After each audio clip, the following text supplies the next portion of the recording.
உனக்கு என்ன வேணும் கொக்கு? நான் எல்லார்கிட்ட போய் என்ன சொல்லட்டும்? சோம்பேறித்தனத்தை விட்டுட்டு வேலையை பார்க்க சொல்லணுமா? ஒவ்வொரு விலங்கோட வீட்டுக்கு போய் நான் எடுத்து சொன்னா ரொம்ப டைம் ஆகும். எனக்கு சோர்வாயிரும். யோசிக்க எனக்கு கொஞ்சம் டைம் தான். டைமா? சாரி, ஒரு நாளை நீங்கள் எடுத்துக்கோங்க. நாளைக்கு சாயங்காலத்துக்குள்ள இந்த வேலையெல்லாம் முடிச்சு போட்டுறேன். அட ஒரு நாளா? கம்மினாலும் 2 வருஷம் கொடுத்தா நல்லா இருக்கும். கிரீன்லாண்ட் காட்டுல இப்பதான் சூரியன் உதிக்க போகுது. சூரியனுடைய ஒளி சேவல் மேல விழுந்த உடனே சேவல் எழுந்திருச்சுது. ஐயோ, இந்த சூரியன் எதுக்கு இவ்வளோ சீக்கிரமா வந்துக்கிட்டே இருக்கு? இதுக்கு தெரியாதா? கோழி கூனதுக்கு அப்புறம் தான் சூரியனும் வரணும். கோழியா இருந்து நீ சோம்பேறியா இருந்தா நீ கத்துறதுக்கு முன்னாடியே சூரியனு வந்துடும். ஓவரா பேசாத. இப்படி சொல்லி சேவல் ஒரு பாறை மேல ஏறி நின்னு கூவ ஆரம்பிச்சது.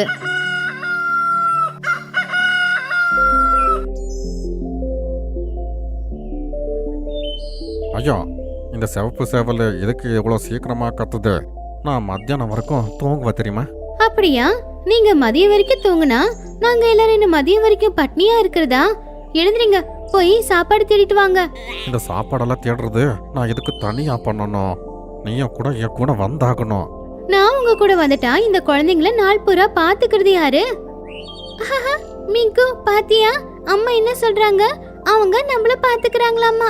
அப்பா, நீங்க போனதுக்கு அப்புறமா அம்மா புல்புல் ஆண்டி கிட்ட போய் சாயந்தரம் வரைக்கும் ஒரு கதையெல்லாம் பேசிட்டு அதுக்கப்புறமா தான் இங்க திரும்பவே வருவாங்க. ஏய், உங்களால சும்மா இருக்க முடியாதா? இன்னொரு பக்கம் சோட்டுமான் அப்பதான் எழுந்திருச்சுது. அம்மா, எதுக்கு இப்படி விடியுது? நமக்கு பசிக்கலன்னா இப்படி விடியவே விடியலன்னா எப்பவுமே இதே மாதிரி ராத்திரியாகவே இருந்துச்சுன்னா வாழ்க்கை எவ்வளோ ஜாலியாக இருக்கும் இல்லை? நாம் தூங்கிக்கிட்டே இருக்கலாம், நல்லா ஓய்வெடுக்கலாம், எந்திருக்கவே தேவையில்லை, சாப்பாடு கூட நம்ம தேடவே வேண்டாம். ஒரு நாள் மிங்கு அப்படிங்கிற கொக்கு அந்த காட்டுக்கு வந்துச்சு. சீ, எவ்வளவு கேவலமான காடு. இங்க விலங்குங்க சுத்தமா இருக்க மாட்டாங்களா? அது 2 நாள் அந்த காட்டுல தங்குச்சு. அங்க இருக்கிற எல்லா விலங்குகளுடைய சோம்பேறித்தனத்தை பார்த்து ரொம்பவும் கவலைப்பட்டுச்சு. கொக்கு அந்த காட்டோட ராஜாவான சிங்கராஜா கிட்ட போய் எல்லா விஷயத்தையுமே சொல்லுச்சு. உனக்கு என்ன வேணும் கொக்கு? நான் எல்லார்கிட்ட போய் என்ன சொல்லட்டும்? சோம்பேறித்தனத்தை விட்டுட்டு வேலையை பார்க்க சொல்லணுமா? ஒவ்வொரு விலங்கோட வீட்டுக்கு போய் நான் எடுத்து சொன்னா ரொம்ப டைம் ஆகும். எனக்கு சோர்வாயிரும். யோசிக்க எனக்கு கொஞ்சம் டைம் தான். டைமா? சாரி, ஒரு நாளை நீங்கள் எடுத்துக்கோங்க. நாளைக்கு சாயங்காலத்துக்குள்ள இந்த வேலையெல்லாம் முடிச்சு போட்டுறேன். அட ஒரு நாளா? கம்மினாலும் 2 வருஷம் கொடுத்தா நல்லா இருக்கும்.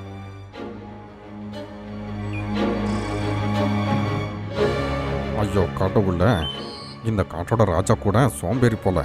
இந்த காட்டை ஒண்ணுமே பண்ண முடியாது. அப்படி சொல்லி கொக்கு குளத்துக்கிட்ட போச்சு. குளத்துக்குள்ளாரையும் நிறைய குப்பை இருக்கிறத அந்த கொக்கு கவனிச்சுது. அதை பார்த்து முழுசாவே ஒடிஞ்சு போச்சு கொக்கு. உடனே கொக்கு அந்த காட்டை விட்டு வேற எங்கேயாச்சும் போயிடலாம் அப்படின்னு முடிவு பண்ணுச்சு. ஆனா திடீர்னு அதுக்குள்ள ஒரு யோசனை வந்துச்சு. மந்திர தேவதையா? அப்படி சொன்னதும் அதோட முகத்துல சிரிப்பு வந்துச்சு. சாயந்தர நேரம் அது பாறைக்கு மேல போய் நின்னுக்கிட்டு சேவலை பார்த்து சேவல் கிட்ட இப்படி சொல்லுச்சு. கேளுங்கப்பா கேளுங்க, எல்லா ட்ரீம்லேண்ட்காரங்க என் பேச்ச கேளுங்க அப்படின்னு கத்தின உடனே அங்க இருந்த எல்லா விலங்குகளும் பறவைகளும் அங்க வந்து ஒன்னா சேர்ந்தாங்க. என்ன ஆச்சு? காலங்காத்துல இதுக்கு கத்திக்கிட்டே இருக்க? சரி, நீங்களே சொல்லுங்க, யாருக்குமே வேலை பார்க்க கூடாதுன்னு எத்தனை பேர் விரும்புறீங்க? வீட்லயே இருக்கும்போது யாருக்கு சாப்பாடு தேவைப்படுது? நாங்க எல்லாருமே அப்படிதான் யோசிச்சுக்கிட்டே இருக்கோம். அப்போ சிங்கராஜாவும் ரொம்பவே ஆர்வமா சொல்லுச்சு. அப்படி ஆகுமா? நான் குளத்துக்கரையில் உக்காந்துருந்தேன். அப்போ ஒரு தேவதை தண்ணிலேருந்து வந்துச்சு. அது சொல்லுச்சு, இந்த காட்டுவாசிங்களுக்கு ஒரு வரத்தை கொடுக்குறாங்களாம். அதில் அவங்க என்ன வேணா கேட்கலாம், அதுக்கு இல்லைன்னு சொல்லவே மாட்டாங்களாம். அடேங்கப்ப, அப்படின்னு நாம வேலை செய்யாம அப்படியே இருந்தாலும் எல்லாமே கிடைக்கிற மாதிரி நம்ம கேட்கலாம். சாப்பிட்டு கிஃப்ட்டு அப்படியே வாழ்க்கையே வாழ்கிற மாதிரி பார்த்துக்கலாம். ஆ நானும் கூட அவங்ககிட்ட இதான் சொன்னேன். அதுக்கு அவங்க சொன்னாங்க அவங்களோட 2 தங்கச்சியை அவங்க கூட்டிகிட்டு வராங்களாம்.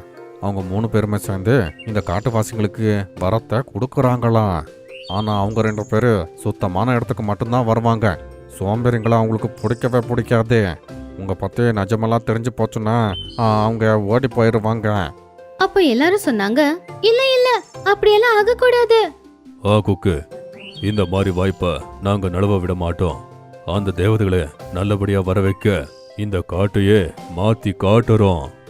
அன்பான காட்டுவாசிங்களா, நாம கொஞ்சம் கூட உழைக்காம சந்தோஷமா இருக்கணும்னா கொஞ்ச நாள் கஷ்டப்பட்டு இந்த காட்டை நாம சுத்தமாக்கணும். அப்பதான் நமக்கு சாப்பாடு கிடைக்கும். சரி சிங்கராஜா, நாங்க எல்லாரும் அப்படியே பண்ணிடுறோம். அப்படியே எல்லா விலங்குகளும் காட்டை சுத்தம் செய்ய ஆரம்பிச்சாங்க. அதே மாதிரி காலையில ரொம்ப வேகமா எழுந்திருச்சு சாப்பாடும் தேட போனாங்க. அவங்க சாப்பிட்டதுக்கு அப்புறம் மிச்சம் இருக்கிறத அப்படியே கீழே போடாம ஒரு கூடையில மொத்தமா சேர்த்து போட்டுக்கிட்டு இருந்தாங்க. அதனால இப்ப காடு ரொம்ப சுத்தமாவும் இருந்துச்சு. அவங்க எல்லாரும் சந்தோஷமாவும் வாழ்ந்துட்டு இருந்தாங்க. 3 நாள் முடிஞ்சதுக்கு அப்புறமா அவங்க எல்லாரும் ஒன்னா சேர்ந்து மிங்கு கொக்கு முன்னாடி வந்து நின்னாங்க. மிங்கு கொக்கு, 3 நாளுக்கு அப்புறம் அந்த தேவதை வருவாங்கன்னு நீ சொன்ன. சொல்லு, இப்போ அவருக்கு எதுக்கு வரல அவங்க? நீங்கள் எல்லாருமே சொல்லுங்க. கொஞ்சம் நாட்களுக்கு முன்னாடி இங்கே நாத்தம் அடைச்சிக்கிட்டே இருந்துச்சு. இப்போ புவ்வு புல்லோட நறுமணம் வீசுது. குளமெல்லாம் ரொம்ப கேவலமாக இருந்துச்சு. ஆனால் இப்போ சுத்தமாக இருக்கு. நீங்கள் சோம்பேறியாக இருந்து உங்கள் ஹெல்த்தை எல்லாத்தையும் பாழாக்கிட்டே இருந்தீங்க. அதுவும் சரியாயிடுச்சு. உங்களுக்கு புரியலையா? இதெல்லாம் கிடைச்சாலும் கூட உங்களுக்கு தேவதை வேணுமா? என்ன சொல்லிக்கிட்டே இருக்க? நான் தேவதைன்னு ஒரு பொய் சொன்னேன். நீங்கள் சோம்பேறித்தனத்தை விடுறதுக்கு, உங்கள் காட்டை ரொம்ப சுத்தமாக பார்த்துக்கிறதுக்கு, சோம்பேறிலேருந்து வெளியே வர்றதுக்கு. அத சொன்னதுமே எல்லாருக்குமே ரொம்பவும் கோவம் வந்துச்சு. கொக்க கடிச்சு முழுங்குற மாதிரி அவங்க எல்லாரும் பாத்துக்கிட்டு இருந்தாங்க. நீ எல்லாரையும் ஏமாத்திட்ட. பாரு, என்ன தண்டனைய கொடுக்க போறோன்னு. அப்படி சிங்கராஜாவும் மத்த விலங்குகளும் ஒன்னா சேர்ந்து முடிவு பண்ணி கொக்க ஒரு கூண்டுல அடைச்சு வச்சுட்டாங்க. பாவம் கொக்கு ரொம்பவும் வருத்தப்பட்டுக்கிட்டு இருந்துச்சு. அடுத்த நாள் 2 ஆளுங்க காட்டுக்கு வந்தாங்க.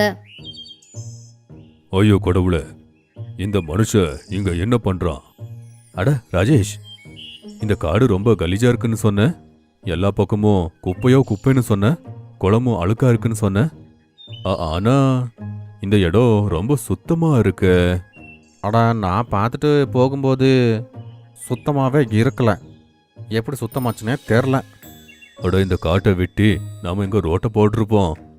ஆனா இவ்வளோ அழகான காட்டை வெட்டுறதுக்கு எனக்கு மனசே வரல. வா வா, இங்கிருந்து போயிடலாம். அப்படி சொல்லி அவங்க 2 பேரும் அங்க இருந்து போயிட்டாங்க. அதுக்கப்புறம் சிங்கராஜா மறுபடியும் எல்லா விலங்குகளையும் ஒன்னா வர சொன்னாரு. பாத்தீங்களா, இந்த கொக்கு நம்ம கிட்ட போய் சொல்லி இந்த காட்டை சுத்தமாக்கிருக்கு. நாம உழைக்கணும்னு புரிய வச்சிருக்கு. ஆனா அதுல எந்த தப்புமே இல்ல. இன்னைக்கு இந்த காடு சுத்தமா இருக்கலனா அரசு அதிகாரிங்க இத வெட்டி நாசமாக்கிருப்பாங்க. சுத்தமா இருக்கிறத பார்த்து திரும்பி போயிட்டாங்க. ஐயோ கடவுளே, நாம இந்த காட்டுல வாழ்றதுக்கு ஒரே ஒரு காரணம் அந்த மிங்கு கொக்கு தானே, சரியா? எல்லாரும் சேர்ந்து அந்த கொக்க விடுதலை செஞ்சு அவங்க செஞ்ச தவறுக்கு மன்னிப்பும் கேட்டாங்க. அன்பான கொக்கு, இனிமே சோம்பேறித்தனத்தை விட்டுட்டு எப்பவுமே இந்த காட்டை சுத்தமா வச்சுப்போம். அது கூட நீ சொன்ன மாதிரியே எங்களுக்கு புரிஞ்சு போச்சு. உழைச்சா அது நமக்கு நன்மைதான். எப்பவுமே பிரச்சனை இருக்காது. அதை கேட்டதோ கொக்கு ரொம்பவே சந்தோஷப்பட்டுச்சு. அதுக்கப்புறம் எல்லாரும் சேர்ந்து குளத்துக்கு பக்கத்துல அதுக்கு ஒரு வீட்டை கட்டி கொடுத்தாங்க. கொக்கு அந்த வீட்டுல சந்தோஷமா வாழ்ந்துட்டு இருந்துச்சு.